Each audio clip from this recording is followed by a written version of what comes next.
So good morning to all. Today's class we are going to discuss about how the search engine architecture will work. Now we are in the fourth module. The fourth module mainly talks about web driven and the different search engine operations. So before discussing about the search engine operations, let's discuss about what are the differences between the IR system and the web. So the differences between the IR system and web is that in the web, all the queries must be answered without accessing the text. That is, it is based on only indices that are available in the databases. So if you want to find any information, and if you want to organize any information on the web, means the first and foremost used thing is called as a web directories. So web directories are nothing but which represents web pages in the hierarchical format. So web directories are nothing but it is similar to the desktop directories where files are arranged in some directories. The main advantages of web directories is that there is no a human can view and check the web pages and they can uncheck the web pages, so that at any time they want to remove the unwanted pages by using web directories. And the example for the most popular web directories are Google directory and the Yahoo directories. And the second most thing that is used to organize and locating the information on the web is the search engine. First one is the web directories and second one is the search engine operations. And in the search engine is nothing but actually it is a program, or you can say that it is a platform that searches documents by using specific keywords or vocabularies, and based on the keywords and vocabularies it returns the list of documents or web pages or PDF or PPT or some relevant documents where keywords are exactly matched, or sometimes if exact match is not found, means then partially matched content will be displayed on the screen. And if you go for the search engine operations, it can be categorized into two types. One is general purpose search engine and another one is a specific purpose search engine. So general purpose search engine is nothing but nowadays we are using Google or Alta Vista or Yahoo for searching any contents. It is concerned with the general purpose categories. And specific purpose is nothing but it is specifically designed for that purpose alone, and it wouldn't be used for some other purposes. Examples are DPLP, that is Google Scholar and Digital Bibliography Library projects, and NPTEL materials, Coursera portal. So these are the examples of the specific purpose. And in NPTEL and Coursera you can't able to find some other unrelevant contents. So these are called as a specific purpose search engine.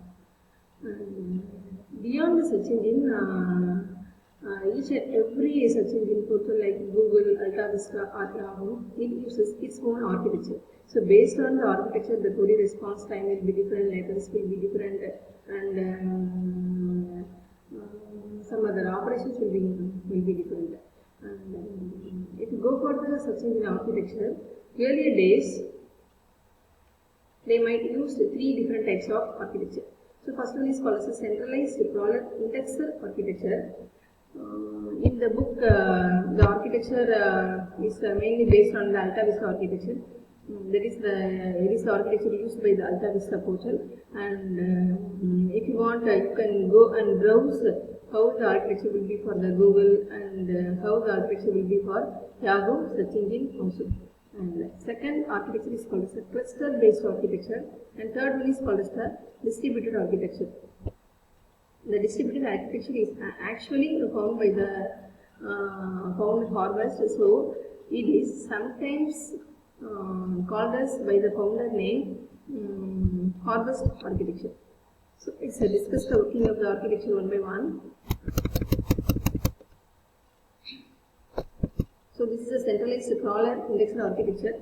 So name itself indicates that here the main unit is a crawler module and indexer module, and apart from the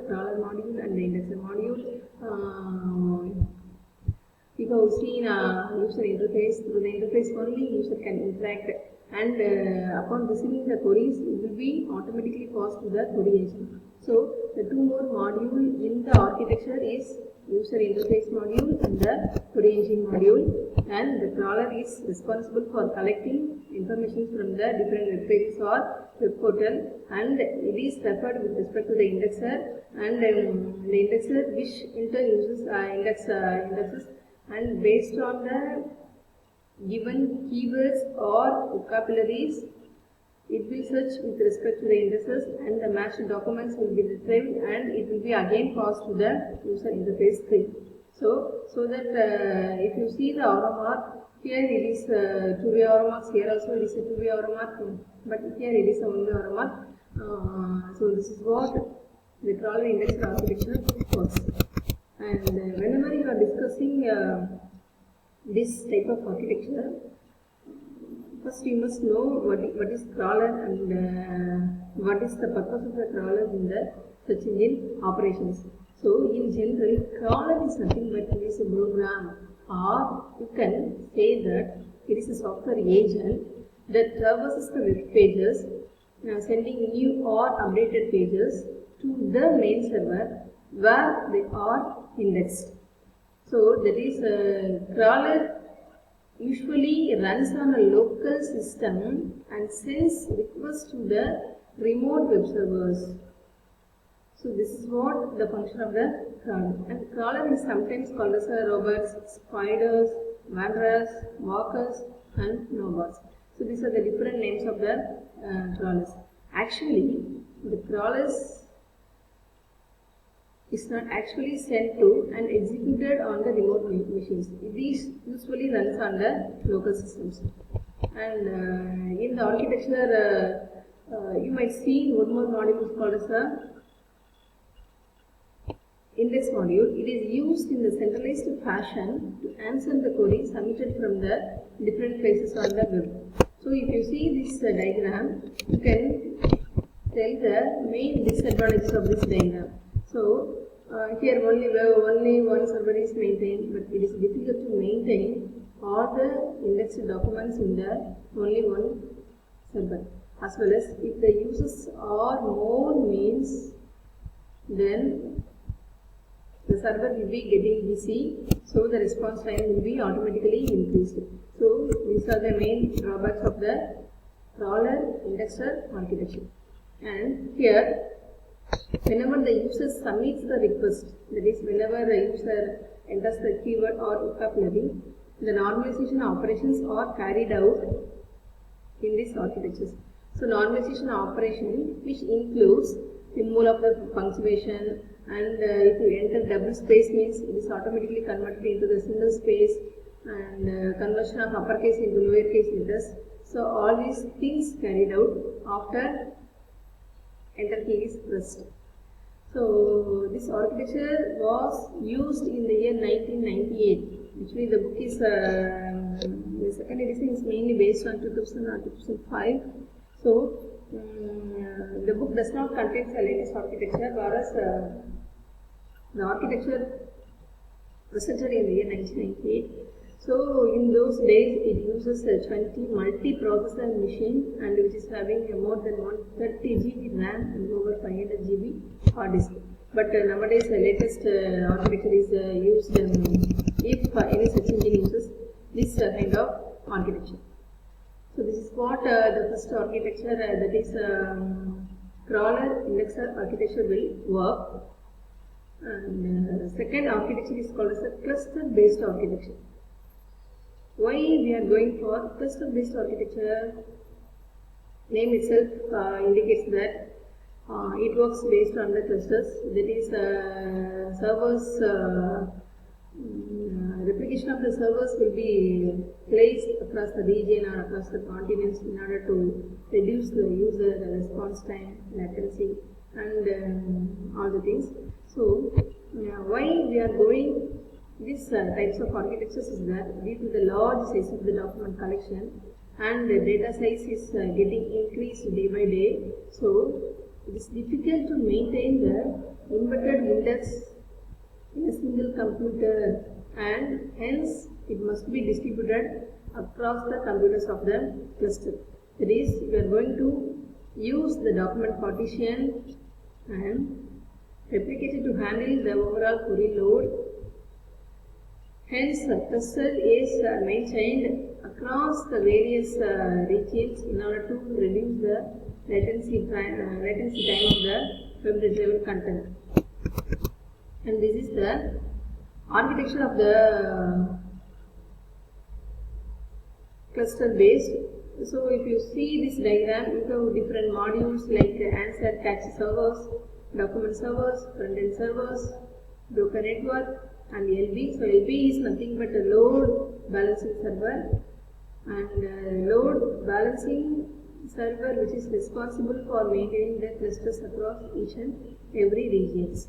So first, the front-end servers will receive the request from the user, and it will search whether the answer is available in the nearby cache. If it is available means, so it will be immediately sent to the users. If it is not available means, then which will, that is the front servers will send the request to the broker architecture. The broker architecture which in turn send the request to the load balancing server, and the load balancing server is responsible to retrieve the contents based on the searching clusters.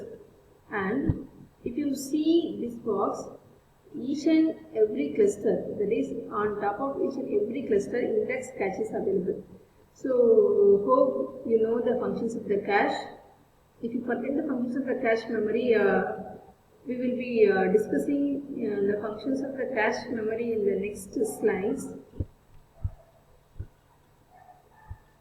So the query will be operated parallelly across each and every clusters, and we should retrieve the contents, and again we should be sent back to the broker architecture, and which accumulates all the responses, and it will be orders arranged in some orders, and it will be returned back to the users. So this is what the functions of the cluster based architecture. See here, each cluster contains an index of the whole collection, that is, the index is partitioned among the M servers in the clusters. So this is the functionalities of the cluster based architecture. It is particularly designed to achieve a good balance between the internal as well as external activities. So here internal activities means that answering queries and indexing, and external activities means that crawling of the search engines. And it is a good architecture which maintains a good load balancing scheme. So in order to maintain the load balancing operations, it uses the specific servers is called as a load balancer. So that in the diagram you might see about LB. So LB is nothing but the load balancing server. So we have a number of servers, not the single server. But if we go for the previous architecture, the previous architecture contains only one server, so that it is difficult to maintain the whole documents or whole collection of documents in the single server, as well as which will be loaded if it is used by the more number of users. And third one is software fault can be easily handled, but hardware fault is difficult to handle. So with respect to the time or with respect to the some other operations, CPU and disk are routinely replaced upon failure, so which uses inexpensive exchangeable hardware components. So these are the functionalities of the cluster based architecture.